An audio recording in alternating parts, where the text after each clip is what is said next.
4. So I need to go back through 2009 a little bit more in depth because that's where a lot of your questions are.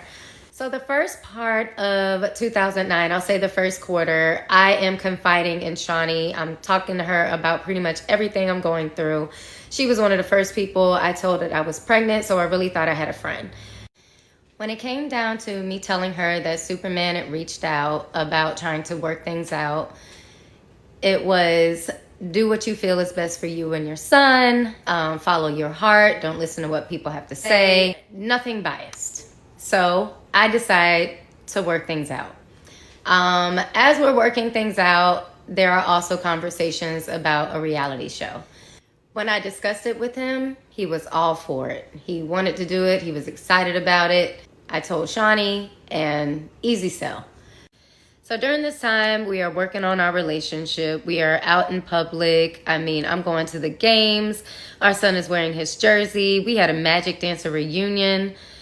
It was just a lot going on. I am buying a house. I am shooting a sizzle reel in Miami for the show. And that's when the verbal assault started.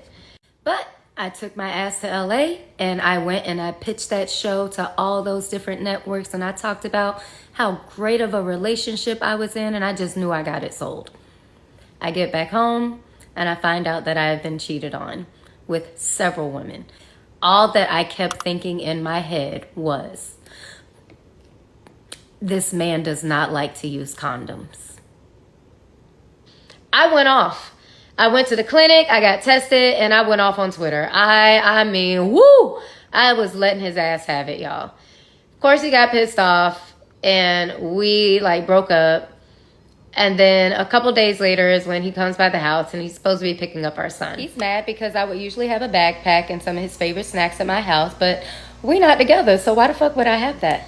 But anyway, obviously, he's in a bad mood, so I'm just trying to ignore his attitude. He's yelling in the house like, oh, I'm ready to go. And where's his bag? And I'm like, it's in the closet. He goes to the closet and I'm asking him like, yo, you good? Like, you okay? Because you acting real strange. He turns around and proceeds to tell me how stupid and useless I am, how I'm worth nothing, how nobody will ever want me. No man is ever going to want to be with me. How I'm the best that he could ever get. I'll be back. All these things. That's when I go into the family room and I tell his friend, like, yo, get your friend. He acting crazy. Like, what's wrong with him?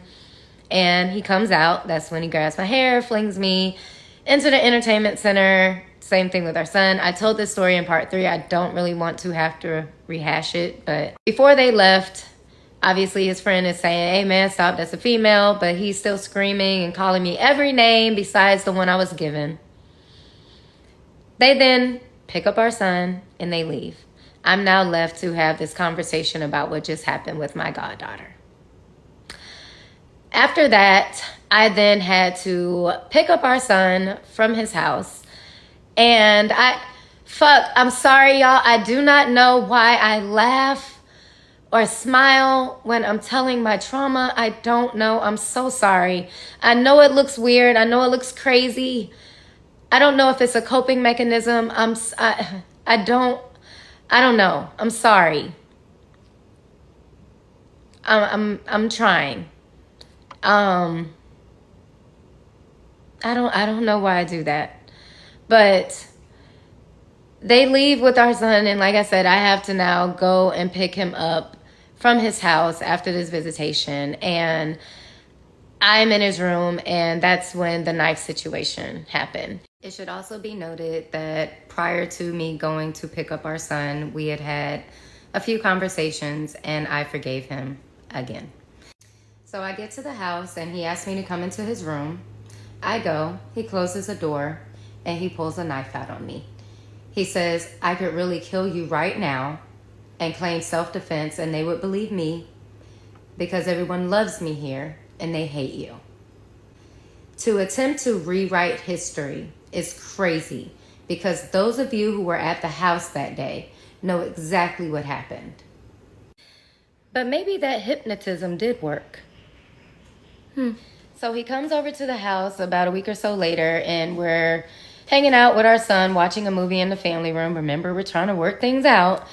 And I go to the bathroom. When I come out the bathroom, he's in the bedroom. He wants to have sex. I say no.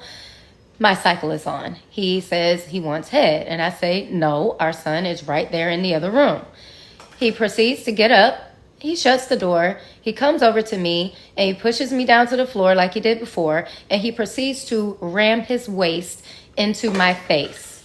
If you can imagine what that feels like, think about someone punching you in your nose at 6'11", 200 pounds, and their pants are still on. Think about that happening over and over and over again to you. You're now in tears. Your son is in the next room. You've already basically been told that you're hated by your hometown, so call the police on Superman? Clark Kent? Baby Jesus of Orlando? No, you can't do that. Okay, so that situation happened, and that is what ultimately led me to leave the relationship. Not soon after that, the show got picked up. And that's when contracts started going around and our attorneys started speaking with each other.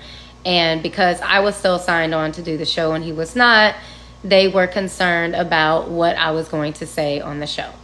So they were like, well, we just want to make sure that she doesn't say anything bad about him because of his career. And we don't want any type of, defamation. And of course, I'm like, well, is it defamation if it's true? But okay. And then it was also me saying, well, I don't plan on that being my storyline. I don't have to talk bad about him. I don't really have to talk about him at all. The next day, my attorney calls me to his office and he's like, hey, you need to get here as soon as possible.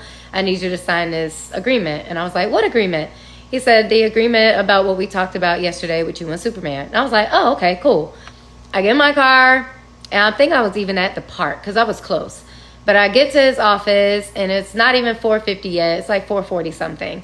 And he's like, sign this agreement. So I'm looking at it first. I'm trying to at least skim it. And he goes, what are you doing? I'm like, I'm just checking I'm supposed to read everything. So he says it's basically the conversation that we had, a couple days prior, just in writing. I said, okay. I signed the paper. I trusted him to my detriment. He then goes, hurry up, we gotta go. I'm like, okay. So we're rushing out the office. I'm right behind this man, and we go to get in the car. He's like, what you doing? I was like, you said we gotta go. And he was like, well, not you. I was like, what do you mean, not me? He's like, you're not dressed appropriately. I had on an orange tank top and jeans and sneakers. This man went to court, and rather than me not be there for the judge to ask me if I knew what I was signing, for the judge to go through the different provisions of what that agreement said, and me have to agree to it, my attorney did that. You want to know what that agreement said? That I could not say his name, any type of insinuation, his middle name, nobody in his family's name, his friend's name. I couldn't even say my son's name, y'all. And if anybody in the room was even talking about him, I would have to leave. And it said not till death, but till death and the end of time. That attorney later withdrew as my attorney. But there's a new agreement in place, which trumps the old one. So as much as I wanted to fight it and argue it down because it was on some bullshit, my attorney had to remind me, it's not about the little battles. It's about the war.